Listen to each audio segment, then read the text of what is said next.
lovely library lions. I know this video is kind of late, but we're going to talk about my 10 favorite books that I read in 2020. So I had a little bit more time to read in March, but then I had to go back to work. I work at a vet clinic, so I didn't really get the lockdown that everyone else got, so I didn't have too much extra time to read the whole year, but I did end up reading quite a few books that I really adored in 2020. Some of my favorites of all time would definitely be in the last year. So let's start with number 10. This is manga. I don't usually include manga on this list because it's so short, but I read all 29 published volumes of Black Butler in 2020. My friend hounded me until I read it. I didn't think I was going to like it. I don't usually read manga. I read one or two series that I keep up with all the time, but I did read Black Butler, and it was amazing. One of my favorite series ever made at this point.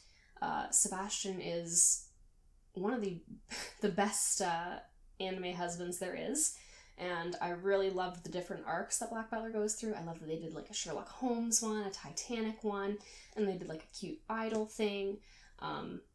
Essentially anything that you could want fan service of is in here. It's a great series. It's been going on for a decade. It is very slow because it only comes out once a month, so that is killing me inside, but I adored every second that I read all 29 of these, so they get spot number 10, all 29 of them together. I couldn't pick out a favorite volume, just because I read them all sort of back to back, so they all blended together, but I love them. I love them a lot. Sebastian's definitely my favorite character, but Ciella's baby, so. Number 9 is actually a book that I picked up just because it was written by Alison Goodman. So I read her Eon and Iona duology when my friend got me the books for Christmas, and I thought they were really unique and interesting and cool. So when I saw she had another series, I was like, I might as well pick it up. She seems like a good author, and I loved this. I loved the setting. I loved the clear attention to detail she gave to everything about the Regency period. From like the dresses to the food they ate to their daily activities. It was so well researched, which is not rare in young adult. I don't want to say that, but it's not something I've seen tons of because I don't read a lot of historical fiction.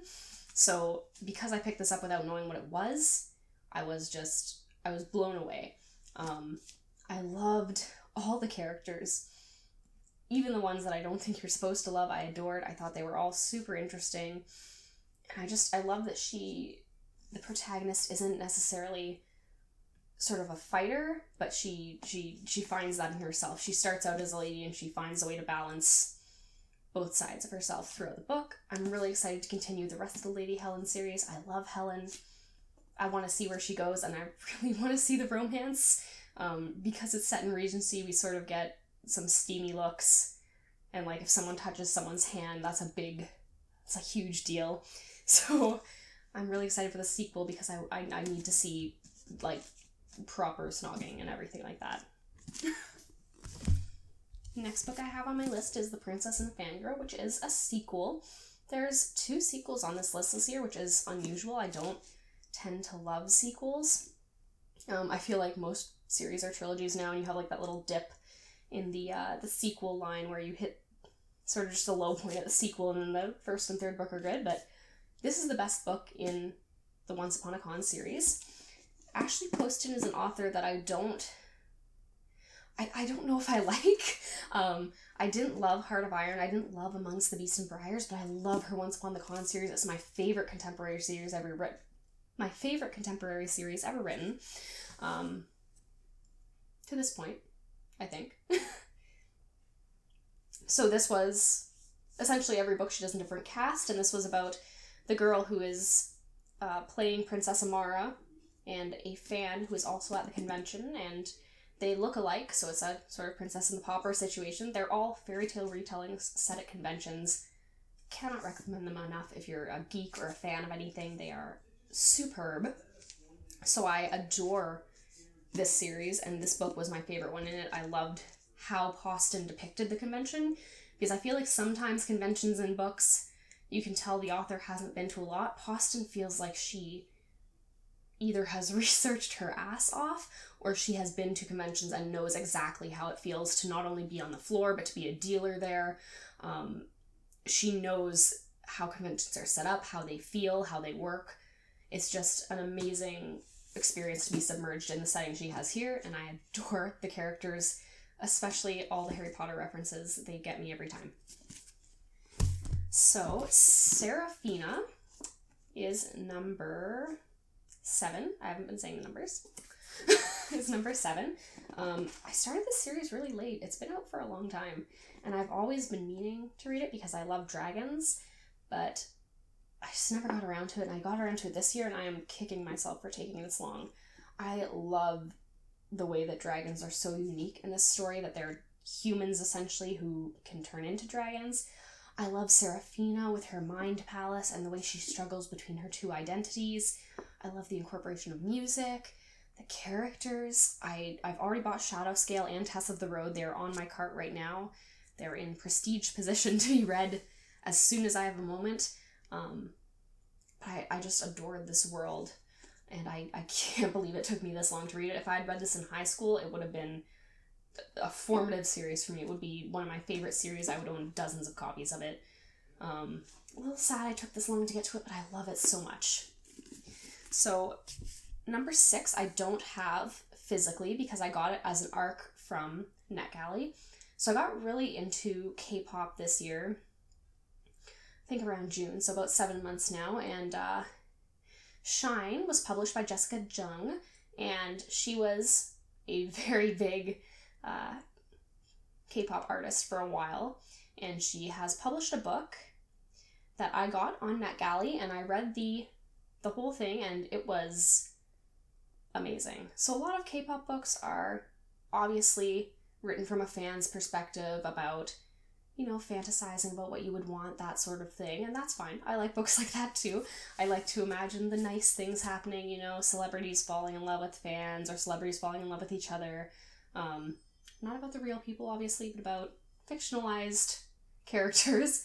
But what Jessica Jung has done is sort of, she obviously sees the good in K-pop, and a lot of Shine is written about how K-pop made the main character feel like she belonged somewhere, like her culture had something that she could interact with, that she could be part of, and how it made her feel as a Korean American to have something that people loved, that was important to other people.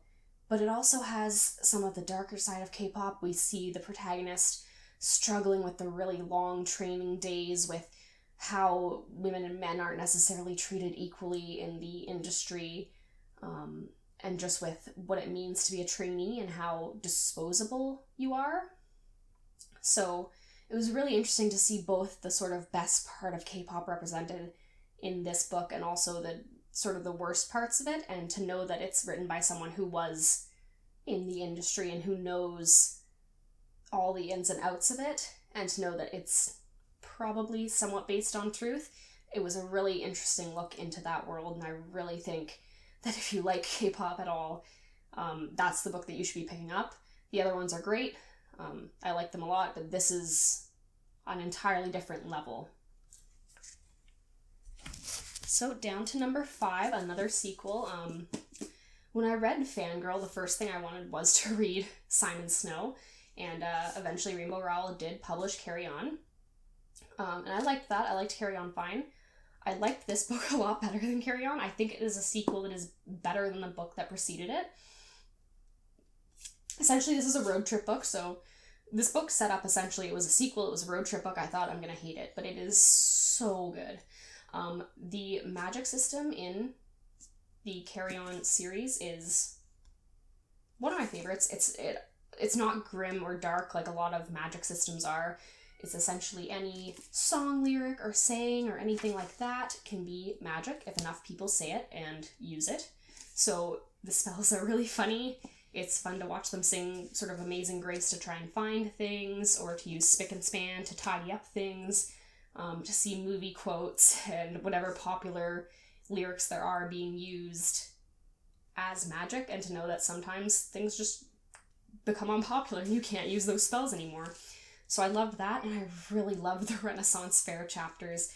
where they go to a Renaissance fair and I feel like Renaissance fairs are such an underused setting because it was so fun to watch them talk to people who were dressed up and pretending to be witches and wizards and vampires and all that, knowing that they were really those things. So I really adored this. I can't wait for Any Way the Wind Blows. I'm so excited to see where Simon goes now because he's still not in a great place, and I want to see him overcome that. Number 4 is Daughter of the Pirate King. I also read Daughter of the Siren Queen, so I finished the duology this year.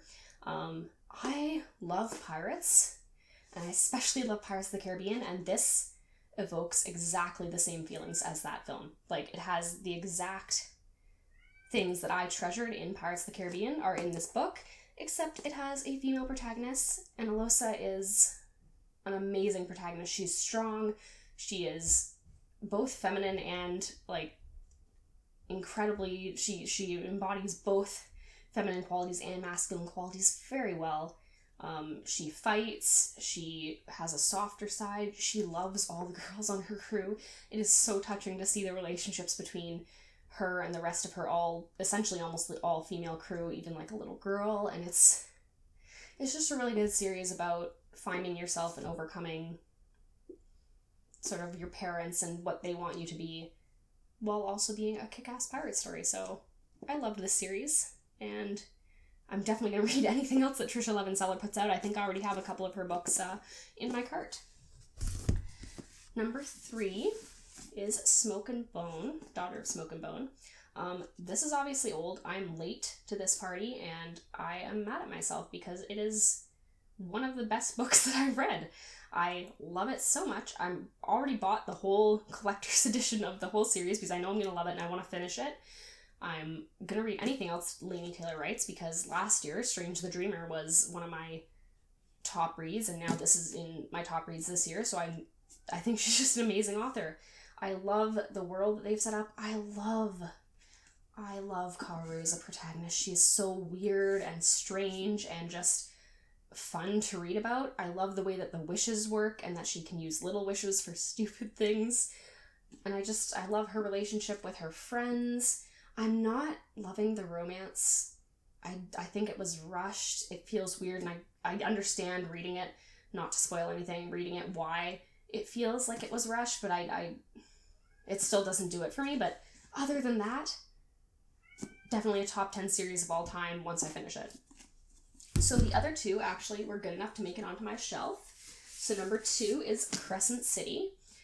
Sarah J. Maas is a writer where I don't necessarily think like it's a masterpiece, but I love everything she writes, and I think she's very good at what she writes, and finally going into adult, she's able to do what she does best without being held back by the age gating of young adult literature. I loved seeing Bryce and seeing the relationship between Bryce and Danica being the heart of this book was so important to me.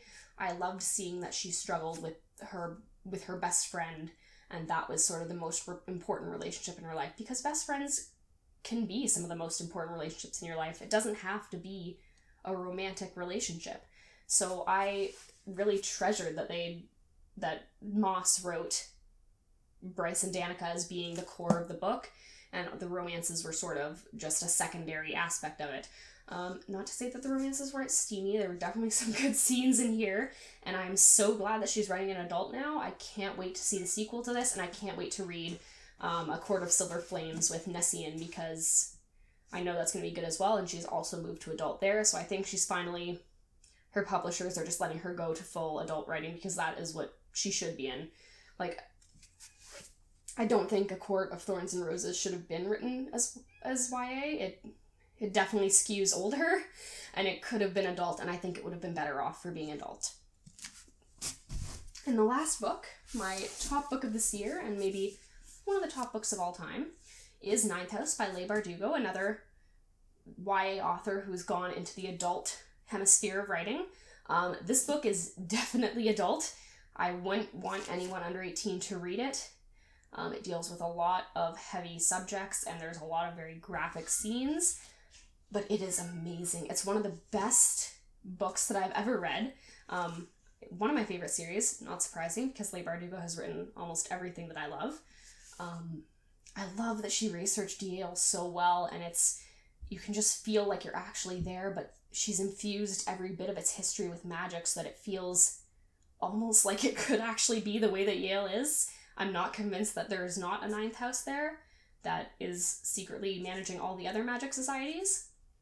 I like the protagonist, Galaxy Stern. She wasn't super, super likable, but she had obviously struggled a lot, and she was a darker protagonist. She wasn't always just morally good. I know I'm always going to do the right thing. She had her own agenda. She knew what she wanted, and I liked that for her. I liked the scenes that we got with Darling. I wish we'd seen more of Daniel. I think we'll see more of him in the sequels without spoiling anything, and I hope he comes back and he can be, like, friends and stuff, but maybe a romance. I'm not sure if I'm feeling romance for this one, but I do want to see more of him because he seemed like such a fun character, and I loved especially Galaxy's relationship with the other girl in the society, Dawes. Her relationship with Dawes was really nice, that they just took care of each other and liked each other without there having to be any...